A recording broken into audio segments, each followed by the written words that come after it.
Kita ke informasi pertama pemirsa, Komisi Pemberantasan Korupsi atau KPK melakukan penahanan terhadap ex-Kepala Bea Cukai Yogyakarta, Eko Darmanto, usai menjalani pemeriksaan hari ini.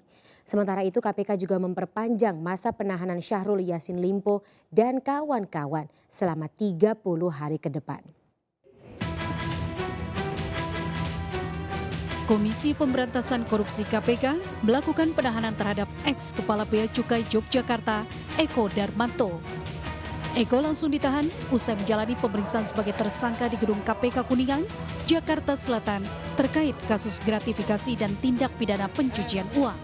Pemeriksaan hari Jumat ini merupakan pemeriksaan Eko Darmanto kedua kalinya sebagai tersangka. Kasus Eko bermula dari aktivitas flexing kekayaannya ke publik sehingga memicu KPK melakukan klarifikasi terhadap laporan harta kekayaan negara penyelenggara negara atau LHKPN. Dan berdasarkan penelusuran KPK, akhirnya Eko ditetapkan sebagai tersangka kasus gratifikasi dan TPPU.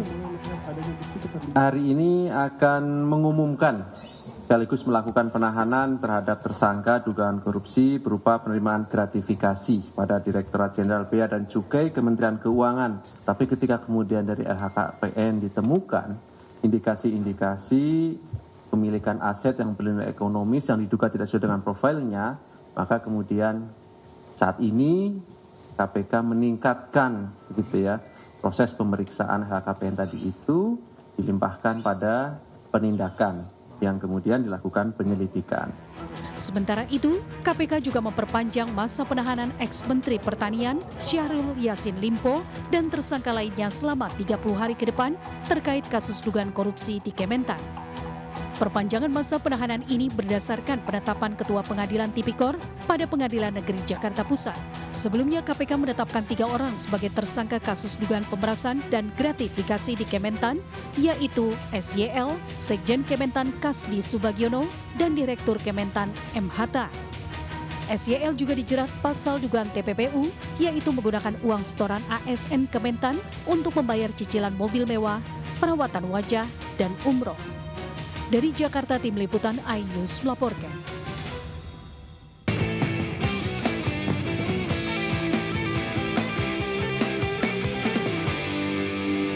Di hari ke-11 kampanye, calon Presiden Prabowo Subianto mendatangi Kampung Nelayan Cilincing, Jakarta Utara. Dalam kampanyenya, Prabowo turut memasak dengan porsi jumbo untuk diberikan ke ribuan warga.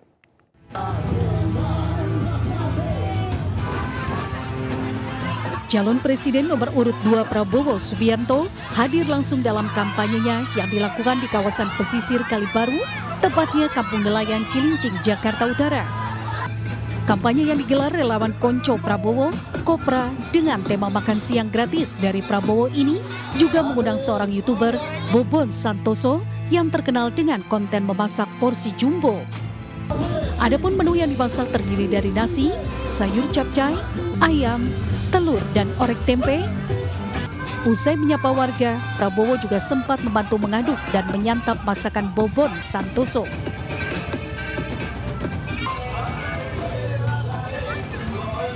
Sambil meninggalkan lokasi, Capres nomor urut 2 itu juga membagikan sejumlah baju yang disambut dengan antusias warga.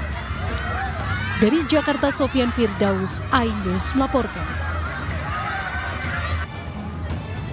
Sementara calon presiden dari Koalisi Perubahan Anies Baswedan berkunjung ke kota Cirebon, Jawa Barat, mantan gubernur Jakarta itu disambut sejumlah simpatisan dan dijamu dengan makanan khas Cirebon, yakni nasi lengko.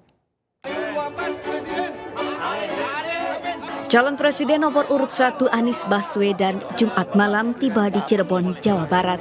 Rencananya mantan gubernur DKI Jakarta itu akan berkampanye di Cirebon pada hari Sabtu. Kehadiran Anies Baswedan disambut sejumlah relawan dan simpatisan yang sudah menunggu dari sore.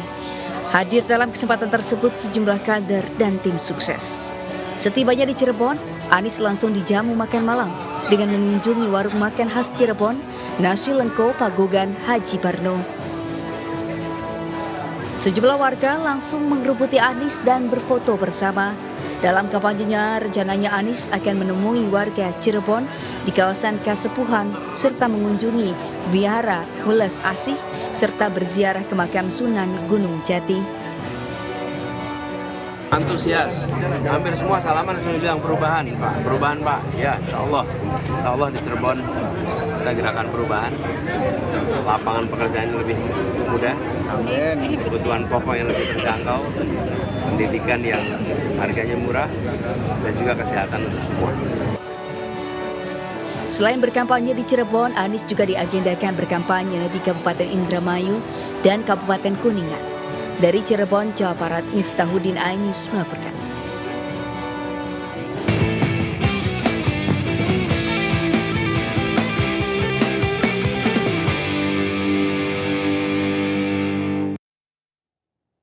Dari informasi pemilu 2024 pemirsa, kita bergeser ke informasi terkait dengan cuaca.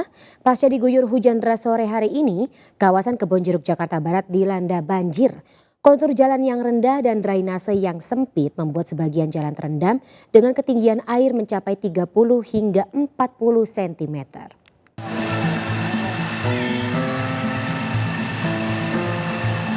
Usai diguyur hujan deras sore tadi, kawasan Jalan Daud Raya Sukabumi Utara Kebonjeruk Jakarta Barat terendam banjir.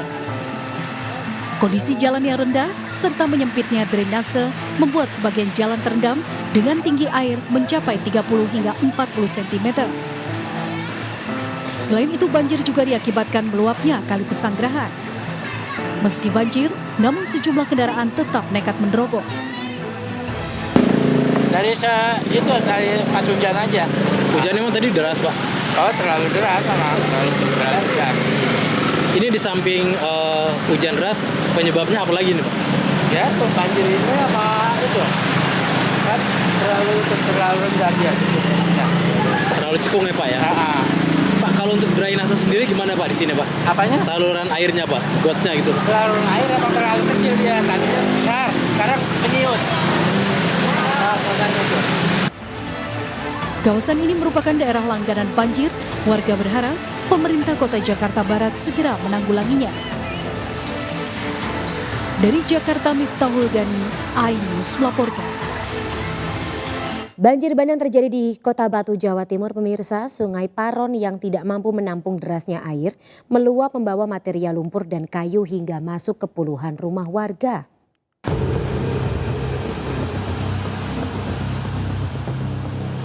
Inilah detik-detik video amatir merekam datangnya banjir secara tiba-tiba di Sungai Paron, Kota Batu, Malang, Jawa Timur.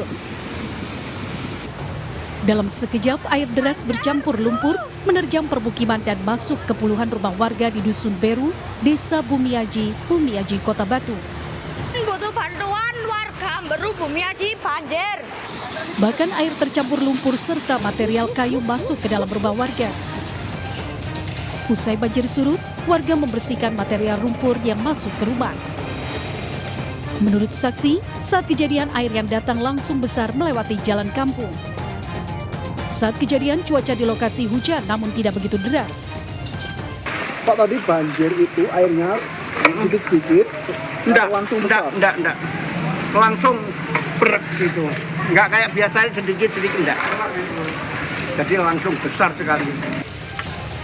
Kepala Desa Edi Suyanto menjelaskan, banjir yang terjadi adalah banjir tahunan yang diakibatkan tidak adanya sudetan hingga sungai tidak mampu menampung luapan air. Sekarang ini banjir ini terjadi satu karena air begitu besar, kemudian potongan bambu, potongan kayu, dan juga sampah-sampah ini begitu besar, sehingga saluran air ini nggak muat. Tidak ada korban jiwa dalam peristiwa ini, kerugian material masih dalam pencatatan. Warga berharap adanya upaya dari Pemkot Batu untuk mengatasi banjir yang setiap tahun melanda wilayah Beru, Bumiaji, Kota Batu. Dari Batu, Jawa Timur, Denny Irwansyah, iNews melaporkan.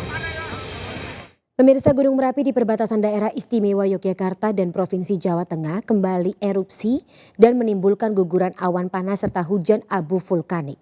Hujan abu bersamaan dengan hujan air sehingga tidak berdampak bagi warga.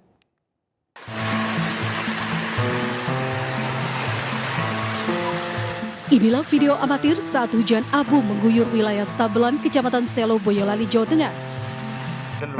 Dalam video terlihat abu vulkanik yang turun bersama dengan air hujan mengakibatkan air dari atap genting warga berwarna kecoklatan. Gunung Merapi kembali erupsi yang menimbulkan guguran awan panas dan hujan abu vulkanik. Namun keberadaan abu vulkanik tidak berdampak bagi warga karena hujan abu terjadi bersama dengan hujan air yang relatif lebat. Meski demikian, petugas menghimbau warga untuk tetap waspada dan dihimbau untuk tidak mendekati lereng Merapi.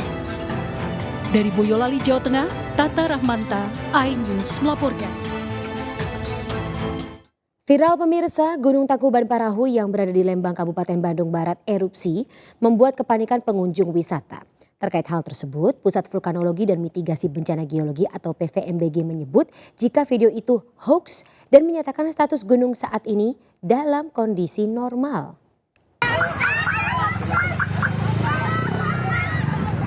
Inilah video yang beredar luas di media sosial yang memperlihatkan erupsi Gunung Tangkuban Parahu di kawasan Lembang, Kabupaten Bandung Barat hingga membuat para wisatawan panik. Menanggapi video tersebut, Pusat Vulkanologi dan Mitigasi Bencana Geologi menyebut jika video tersebut terjadi pada tanggal 29 Juli 2019 lalu. Meski demikian, PVMBG tidak membenarkan jika saat ini Tangkuban Parahu mengalami erupsi. Menurut Kepala PVMBG, saat ini status dari Gunung Tangkuban Parahu masih normal aktif atau level 1. Di samping itu, petugas juga sudah menyiapkan mitigasi berupa pemasangan alat pemantau dan pos jaga di Gunung Tangkuban Parahu. Kebetulan saya menangani saat erupsi 2019 ya, tanggal 26 Juli ya, kita sampaikan bahwa itu kan videonya video lama. Masyarakat agar tidak terpancing lah, dan mengacu pada sumber resmi pemerintah yang tadi itu ada portal, ada Magma Indonesia, itu aja acuannya. Selama di sana tidak bilang apa-apa ya udah. Masyarakat dihimbau agar tidak termakan berita bohong terkait erupsi Gunung Tangkuban Parahu. Selain itu, PVMBG juga sudah memberikan surat edaran ke beberapa wilayah untuk tetap waspada dengan 7 gunung aktif di Jawa Barat. Dari Bandung, Jawa Barat, Ervan David, iNews melaporkan. Kita ke informasi lainnya pemirsa, 2 operator alat berat di Kabupaten Humbang Hasundutan, Sumatera Utara tersengat listrik. Peristiwa tersebut terjadi ketika alat berat yang mereka operasikan mengenai kabel listrik di lokasi banjir bandang dan longsor. Masuk. Petugas gabungan dari TNI Polri mengevakuasi 2 orang pekerja operator alat berat yang jatuh ke kubangan lumpur usai tersengat aliran listrik. Kedua korban masing-masing bernama Gentri Lumban Gaul dan Ferry Banjar Nahor langsung dibawa ke Puskesmas Bakti Raja untuk mendapatkan pertolongan. Insiden ini terjadi saat alat berat sedang melakukan pembersihan di lokasi banjir bandang dan longsor di Desa Simangulampe, Bakti Raja, Kabupaten Humbang Hasundutan, Sumatera Utara.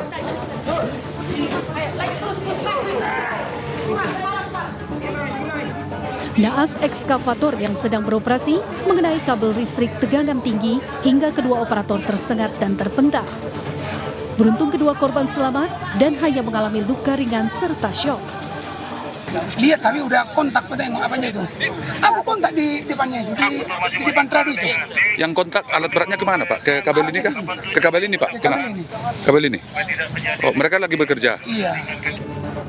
Atas insiden tersebut, proses pembersihan lumpur di lokasi banjir bandang dan longsor sempat dihentikan. Dari Kabupaten Humbang Hasundutan, Aris Fernando Manulu, iNews melaporkan. Pemirsa, sebuah minibus penimbun BBM meledak dan terbakar di tepi jalan raya kawasan Palangkaraya, Kalimantan Tengah. Insiden kebakaran tersebut diduga akibat pengemudinya menyalakan rokok di dalam kendaraan.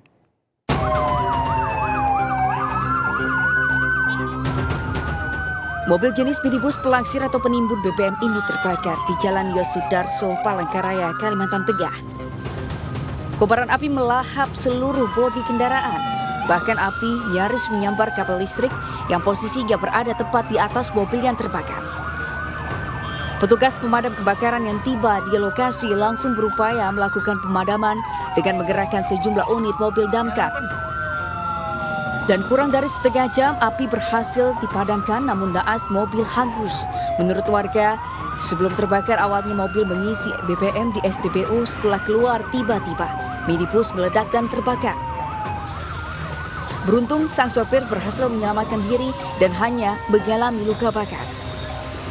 Petugas menduga pemicu kebakaran akibat pengemudinya menyalakan rokok dengan korek api di dalam mobil. Kalau saya duduk di sini cuma kayaknya dia habis ngerep minyak, terus meledak di situ ada atau apa, terus supirnya keluar lari, terus mobil itu masuk ke sini, kita dorong rame-rame di sana, kita berusaha padamkan. Informasi dari warga di sini tadi sopirnya menyalakan rokok, korek api, terus menyambar, karena dia membawa minyak kan ada uapnya itu yang menyambar. Dari pom bensin katanya tadi? Katanya info ngelansir dari SPBU. Langsir apa gimana Pak? Melansir informasi, ya, karena memang terbukti ada tangki cadangannya di dalam. Sementara itu kasus terbakarnya mobil kini ditangani aparat Polresta Palangkaraya. Dari Palangkaraya, Kalimantan Tengah, Desata Ayus melaporkan. Pemirsa, sebuah mobil minibus terekam kamera amatir melaju di jalur kendaraan roda 2 di jembatan Surabaya Madura atau Suramadu, Jawa Timur. Sontak peristiwa tersebut viral di media sosial lantaran dinilai cukup membahayakan bagi pengendara motor yang melintas di jalur khusus. Ya guys, ngantuk nggak selama masuk Insiden masuknya mobil ke jalur khusus roda 2 di jembatan Suramadu, Jawa Timur direkam pengendara motor. Dalam video, pengendara mobil dengan santai melajukan kendaraannya hingga pintu keluar jembatan Suramadu. Karena sempitnya jalur, membuat sejumlah pengendara motor tidak berani mendahului minibus. Peristiwa ini diduga sang sopir tidak tahu pembagian jalur di atas jembatan Suramadu atau kemungkinan mengantuk sehingga tak sadar masuk ke jalur khusus roda 2. Sementara usai videonya viral di media sosial, banyak mendapat tanggapan dari warga dan pengendara motor. Menurut pengendara motor, sejak jembatan digratiskan beberapa tahun lalu, banyak pelanggaran lalu lintas di Suramadu. Untuk itu gerbang jembatan Suramadu perlu dijaga petugas terkait agar tidak terulang kejadian serupa. Semenjak Suramadu itu digratiskan, banyak terjadi pelanggaran di Suramadu. Jadi harapannya pihak kepolisian dan jasa marga standby kembali dan bertugas di sana agar mengurangi pelanggaran di sana. Jalur kendaraan roda 2 jembatan Suramadu khusus dilintasi sepeda motor karena cukup berbahaya bila dilintasi kendaraan roda 4 atau lebih. Selain karena sempitnya jalur, landasan jalan juga tidak dirancang untuk dilewati kendaraan selain sepeda motor. Dari Bangkalan, Jawa Timur, Taufik Syarawi, iNews melaporkan. Pemirsa, harap hati-hati dan berwaspadalah jika memarkir kendaraan di tempat umum. Di Sidoarjo, Jawa Timur, komplotan curanmor menggasak motor yang terparkir di halaman minimarket. Detik-detik pencurian yang hanya berlangsung dalam waktu kurang dari 1 menit ini terekam oleh CCTV.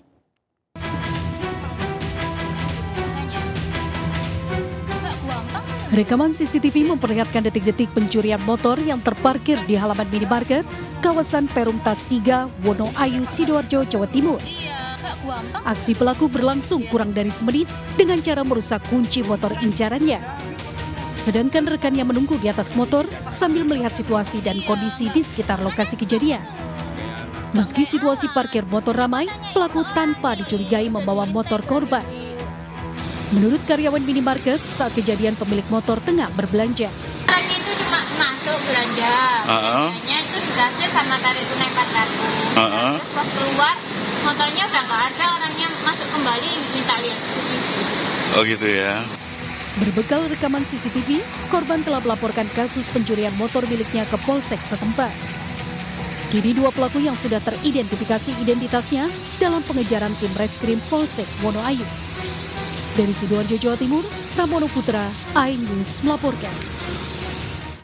Sempat terombang-ambing di tengah laut, bangkai seekor paus berukuran panjang sekitar 11 meter terdampar di tepi pantai Double Six, kawasan Kuta, Bali.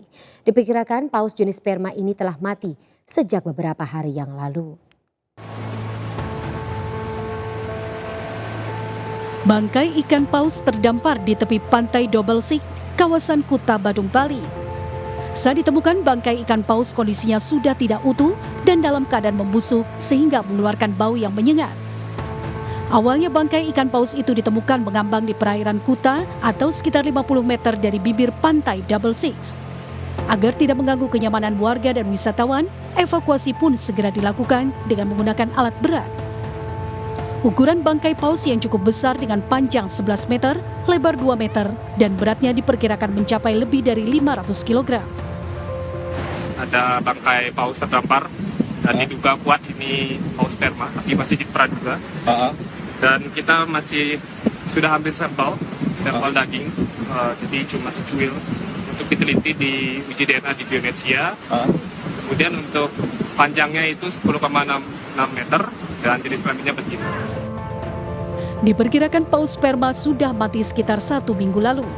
Dugaan kematian paus sperma ini disebabkan oleh beberapa akibat, diantaranya mulai dari pendarahan, gigitan predator, benturan fisik, hingga perubahan iklim. Dari Badung, Bali, Bagus Alit, iNews melaporkan. Kita beralih ke informasi lainnya pemirsa. Di tengah tingginya angka kasus demam berdarah di kota Medan, Sumatera Utara, MNC Live hadir memberikan literasi dan edukasi langkah antisipasi pencegahannya. Kasus DBD di kota Medan sendiri tercatat telah mencapai 600 kasus hingga bulan Juni 2023 ini. PT MNC Life Assurance atau MNC Life bersama Klinik Spesialis Anugerah Medan dan PT Takeda menggelar seminar edukasi mengenal demam berdarah dan pencegahannya di salah satu rumah makan di kota Medan, Sumatera Utara. Seminar digelar untuk menjawab keresahan masyarakat atas tingginya kasus demam berdarah di kota Medan. Dalam kesempatan ini, MNC Life juga memberikan literasi keuangan produk asuransi yang menanggung biaya penanganan kesehatan di seluruh dunia. Nasabah terpilih hari ini diundang untuk kita berikan informasi sedikit tentang demam berdarah dan bagaimana supaya investasi jangka panjangnya itu untuk kesehatan selain dari melakukan asuransi, kita juga harus memaksin diri sendiri seperti. Kalau dari kami sosialisasi tentang satu produk yaitu Promedis, produk asuransi kesehatan yang mengcover biaya baik itu di Indonesia ataupun di seluruh dunia. Jadi bagaimana nasabah kami atau calon nasabah pada saat sakit kemudian masuk rumah sakit biayanya itu hampir 8 miliar di-cover oleh MNC Life. Promedis menjadi produk asuransi individu yang memberikan manfaat sesuai tagihan. Selain memberikan manfaat perlindungan dari penyakit kritis seperti DBD, produk asuransi Promedis ini juga menjamin pengobatan tradisional Cina dan memberikan fasilitas cashless. Dari Medan, Saddam Husin, iNews melaporkan. Terima kasih pemirsa, Anda masih bersama kami dalam Buletin iNews Malam. Berlibur sambil menjelajahi Tanah Minang, kali ini di kawasan Pulau Mandeh, Sumatera Barat yang menyimpan sejuta keindahannya. Sambil bermain surfboard, dijamin bisa membuat liburan Anda menyenangkan dan tak terlupakan.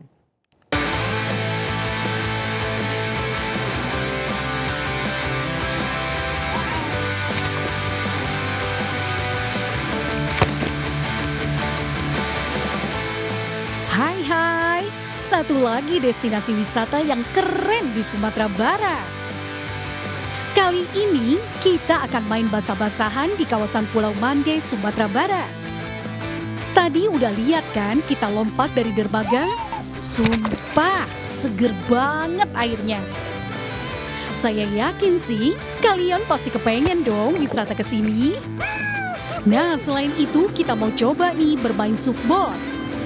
Itu loh, papan seluncur yang ditarik oleh speedboat. Kira-kira berhasil nggak ya?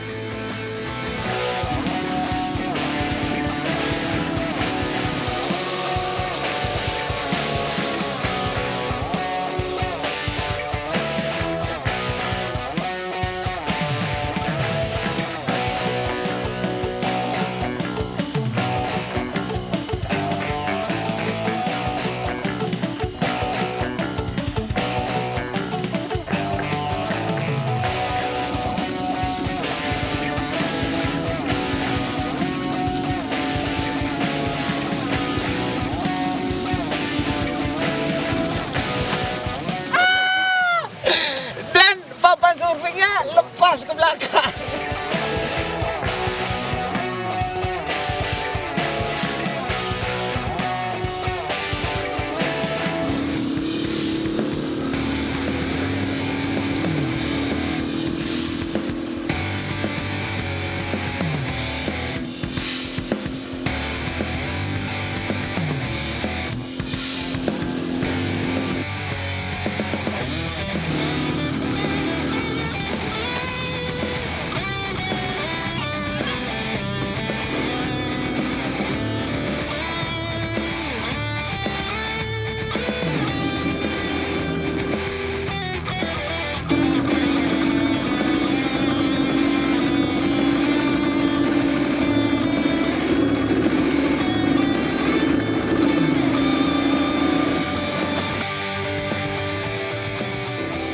Si ladies meski sudah 3 kali nyoba, tetap gagal,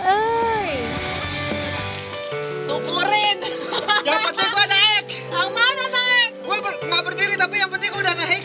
Cuma permasalahannya, Bin. Gak ada naik. Kalau naik itu paling enggak jeda 5 detik, 7 detik. Dari tadi tuh posisi udah kayak gini papan gua. Guanya itu tinggal kayak udah gini doang gitu kan. Cuman nggak berhasil kesana lagi. Mungkin dengan 2 atau 3 kali lagi bisa kali ya. Iya, makanya kita tuh tadi emang harus seharian banget kalau belajar kayak gini. Dan ini juga untuk papan surfnya, ini papan surf yang pro Tradikers. Jadi kalau mau belajar mungkin kita dari yang lebih besar dan lebih lebar. Nanti kita bakal selesai lagi Tradikers. Lagi satu Tradikers. Apaan sih? Gua mau kasih tahu. Kita tuh bukan profesional, tapi kita punya nyali yang gede untuk coba semuanya. Ya, kita tuh gede di nyali tapi skill bisa bertahap namanya. Tetap